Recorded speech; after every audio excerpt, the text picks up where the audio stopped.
দর্শক বন্ধুরা, welcome back to my YouTube channel. বন্ধুরা, আমার ইউটিউব চ্যানেলে আপনাদের সকলকে স্বাগত জানাই। তো চলুন বিভিন্ন স্বনামধন্য পত্র পত্রিকায় প্রকাশিত কয়েকটি বিশেষ খবর দেখে নেওয়া যাক। আজকের ভিডিওতে প্রকাশিত বিশেষ খবরটি হলো রামলালার প্রাণ প্রতিষ্ঠা, এডিসিতে পূর্ণ দিবসের ছুটি ঘোষণা, মিত্রতার ইঙ্গিত। রাম মন্দির উদ্বোধন ও রামলালার প্রাণ প্রতিষ্ঠা নিয়ে দেশ জুড়ে আলাদা আবেগ অনুভূতি আনার জোর প্রচেষ্টা জারি রেখেছে দেশের শাসক পক্ষ। এই নিয়ে গত প্রায় মাসাধিক কাল ধরে নানান কর্মসূচি পালন করা হচ্ছে। রাত পোহালেই রাম মন্দির উদ্বোধন ও রামলালার প্রাণ প্রতিষ্ঠা, আর এই কর্মযজ্ঞ যাতে পুরো দেশের মানুষ উপভোগ করতে পারে তার জন্য নেওয়া হয়েছে অনেক প্রস্তুতি। কেন্দ্র ও রাজ্য সরকার কর্তৃক ঘোষণা করা হয়েছে সব সরকারি প্রতিষ্ঠানের অর্ধদিবস ছুটি। সোমবার 2:30 অবধি সবকটি সরকারি প্রতিষ্ঠান বন্ধ থাকবে। অফিস কাছারি বিদ্যালয়ে খোলা হবে বেলা 2:30টার পর। এই অর্ধদিবস ছুটি নিয়ে নানান প্রশ্ন উঠেছিল।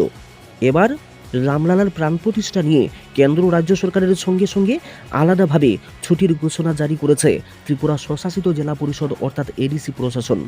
তবে তারা বেলা 2:30 অবধি নয়, পুরো দিবস ছুটির ঘোষণা করেছেন।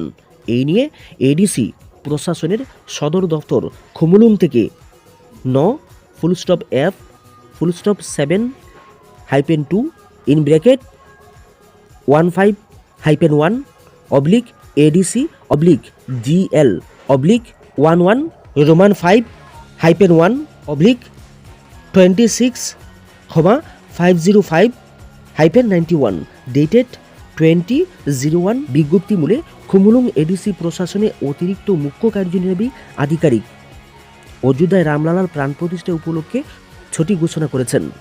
রাজ্য কেন্দ্র সরকারের অর্ধদিবস ছুটির ঘোষণা জারি নিয়ে নানান প্রশ্ন উঠলেও সেই পথে হাঁটেনি এডিসি প্রশাসন।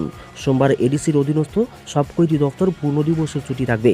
এডিসির তরফে পূর্ণদিবস ছুটির ঘোষণার নেপথ্যে দেশের শাসকের প্রতি মিত্রতা বাড়ানোর ইঙ্গিত রয়েছে বলে মনে করছেন রাজনৈতিক অভিজ্ঞ মহল। রামলালার প্রাণ প্রতিষ্ঠা, রাজনীতির ঊর্ধ্বে উঠে আনন্দে মাতুন সুশান্ত।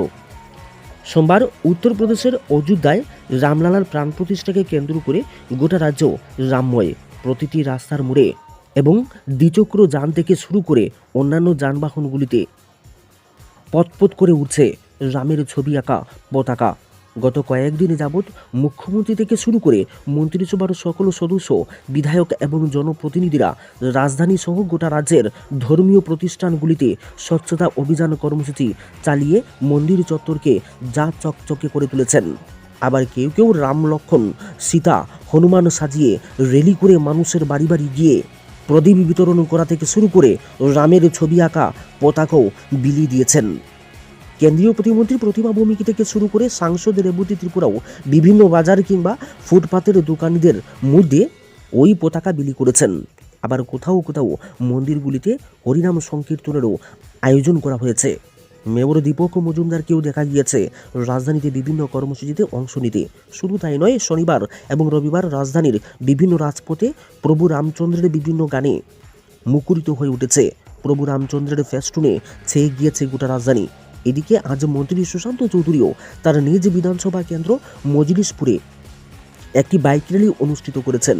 পরে র্যালিটি শেষ হলে সেখানে ভাষণ দিতে গিয়ে সুশান্ত চৌধুরী বলেছেন, রাজনীতির ঊর্ধ্বে উঠে যারা সনাতন ধর্মে বিশ্বাসী তারা যেন আগামীকাল রামলালার প্রাণ প্রতিষ্ঠা দিবসকে কেন্দ্র করে বিভিন্ন কর্মসূচিগুলি উপভোগ করে আনন্দে মেতে ওঠেন।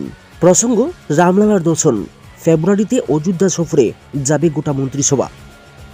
সোমবার অযোধ্যায় রামলালার প্রাণ প্রতিষ্ঠা, এই ঐতিহাসিক মুহূর্তের সাক্ষী হতে রাজ্যেও সোমবার সকাল থেকে নানা অনুষ্ঠানের আয়োজন করা হয়েছে। রাম মন্দির উদ্বোধনকে কেন্দ্র করে সারা দেশের সঙ্গে রাজ্য উৎসবের মেজাজ। কেন্দ্রীয় সরকার ও রাজ্য সরকারের তরফে সোমবার এই অনুষ্ঠান উপলক্ষে অর্ধদিবস ছুটি ঘোষণা করা হয়েছে।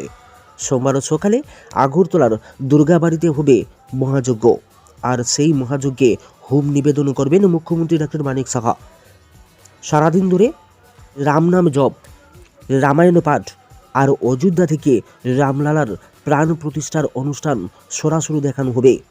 প্রধানমন্ত্রীর আহ্বানে সাড়া দিয়ে রাজ্যের মুখ্যমন্ত্রীর নেতৃত্বে রাজ্য মন্ত্রিসভার সদস্যরা আগামী ফেব্রুয়ারি মাসে অযোধ্যায় যাচ্ছেন। জানা গিয়েছে আগামী 4 ফেব্রুয়ারি রাজ্য মন্ত্রিসভার সদস্যরা অযোধ্যার উদ্দেশ্যে রওনা দেবেন। 5 ফেব্রুয়ারি তারা অযোধ্যায় যাবেন ও রাম মন্দিরে গিয়ে পুজো দেবেন।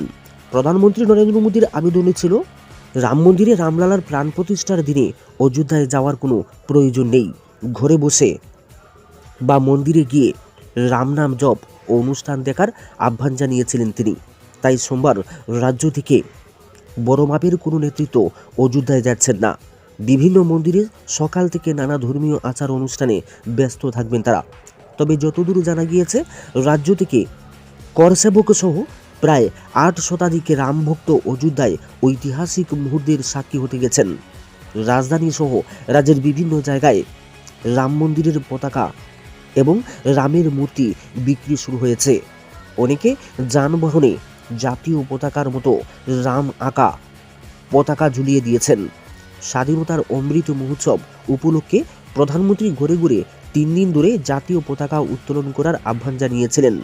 আর সেই আহ্বানে সাড়া দিয়ে সারা দেশের সঙ্গে রাজ্যেও রেকর্ড বিক্রি হয়েছিল জাতীয় পতাকার। একটা আবেগ তৈরি করার চেষ্টা হয়েছিল সেই সময়। এবারও রাম মন্দিরের উদ্বোধনকে সামনে রেখে একটা আবেগ তৈরি হয়েছে। 550 বছরের অপেক্ষার পর অযোধ্যার এই মন্দির নিঃসন্দেহে নিন্দুকের কাছে গরম প্রাপ্তি। আদালতের বাধা পেরিয়ে নরেন্দ্র মোদী সরকারের অসামান্য কীর্তিও বটে। তা নিয়ে সন্দেহ নেই ধর্ম শান্তি আনে। মন্দির ও মসজিদ গির্জারও একই কাজ। সৌভ্রাতৃত্বের বন্ধনে সবাইকে আবদ্ধ করার জন্যই এত আয়োজন। ধর্মের হানাহানিতে যেন মানুষ চাপা না পড়ে জয় শ্রীরাম অন্য ধর্মের মানুষকে নিক্ষেপ করার অস্ত্র না হয়ে ভালোবাসার প্রতীক হয়ে থাক। তাই মুখ্যমন্ত্রী বলেছেন রাম মন্দির উদ্বোধন উপলক্ষে সারা দেশ সহ ত্রিপুরাও রামময় হয়ে উঠবে। আমরা সবসময় রামরাজ্যের কথা বলি, সেই দিশায় চিন্তাভাবনা করছেন প্রধানমন্ত্রীও। রাম যেভাবে শাসন চালিয়েছেন সেভাবেই যাতে দেশ শাসন করা যায় সেই দিশায় কাজ চলছে। প্রধানমন্ত্রীর আহ্বানে সাড়া দিয়ে গত 14 জানুয়ারি থেকে সারা রাজ্যে মন্দির ও ধর্মীয় স্থানে একযুগে স্বচ্ছতা অভিযান চালানো হচ্ছে। এই কর্মসূচিতে মুখ্যমন্ত্রী থেকে শুরু করে অন্যান্য মন্ত্রী সহ দলের বিভিন্ন স্তরের কার্যকর্তাগণ অংশগ্রহণ করেছেন। প্রধানমন্ত্রীর আহ্বানে সাড়া দিয়ে এমন একটা কর্মসূচিতে অংশ নিতে পেরে খুবই ভালো লাগছে। উল্লেখ্য, সোমবার রাম মন্দিরে রামলালার প্রাণ প্রতিষ্ঠা করবেন প্রধানমন্ত্রী। সকাল 10:25 অযোধ্যা বিমানবন্দরে নামবেন মোদি। 20 মিনিট পর পৌঁছবেন অযোধ্যা হেলিপ্যাডে। সেখান থেকে সকাল 10:55 যাবেন রাম জন্মভূমিতে। রামলালার প্রাণ প্রতিষ্ঠা হবে বেলা 12:05 থেকে 12:55 পর্যন্ত। বেলা 12:55 পূজাস্থল ছাড়বেন প্রধানমন্ত্রী। দুপুর 1টায় যোগ দেবেন একটি অনুষ্ঠানে। দুপুর 1টা থেকে দুপুর 2টা পর্যন্ত চলবে সেই অনুষ্ঠান। দুপুর 2:10 কুবেরটিলায় পৌঁছবেন মোদি। সেখানে জটায়ুর মন্দিরে পুজো দেবেন তিনি। সব মিলিয়ে সারা দেশের সঙ্গে রাজ্য এখন রামময়। লক্ষ্য 2024 লোকসভা নির্বাচন। রেবতীর সক্রিয়তায় করমছড়াতে ভাঙল তিপ্রামতার ঘর। গত মাসাধিক কাল সময় ধরে রাজ্যের পূর্ব আসনের সাংসদ রেবতী ত্রিপুরা তার নিজ এলাকাতে সাংগঠনিক কর্মসূচি সহ অন্যান্য কর্মসূচিতে বেশ জোর দিয়েছেন। অবশ্য মাঝে সপ্তাহখানেক ছিলেন না, ঘুরে এসেছেন বহিরাজ্য। রবিবার থেকে ফের শুরু করেছেন তৎপরতা। রবিবার করমচড়াতে থাবা বসালেন তিপ্রামতার ঘরে। এই দিন বিজেপির করমছড়া মণ্ডল কমিটির উদ্যোগে চিচিনচড়া ভিলেজের রথকুমার রোয়াজা পাড়ায় একটি যোগদান সভা অনুষ্ঠিত হয়েছে। এই যোগদান সভাতে তিপ্রামতা ব্লক স্তরের নেতা সহ 52 পরিবারের 143 জন ভোটার পদ্ম শিবিরে সামিল হয়েছেন।